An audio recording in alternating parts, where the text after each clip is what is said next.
السلام علیکم۔ رب اشرح لی صدری ویسر لی امری واحلل عقدۃ من لسانی یفقہوا قولی۔ بسم اللہ الرحمن الرحیم۔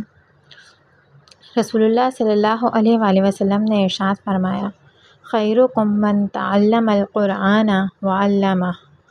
تم میں سے بہترین وہ ہے جو قرآن سیکھے اور دوسروں کو سکھائے۔ حضرت انس رضی اللہ تعالیٰ عنہ سے روایت ہے کہ رسول اللہ صلی اللہ علیہ وآلہ وسلم نے ارشاد فرمایا، بے شک اللہ کے کچھ خاص بندے ہیں۔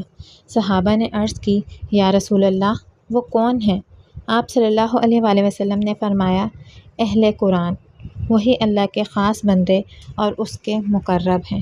یہ ابن ماجہ کی 215 نمبر روایت ہے۔ قرآن کا حق یہ ہے کہ ہم اسے پڑھیں، سمجھیں، اس پر عمل کریں اور اللہ کی مخلوق تک پہنچائیں۔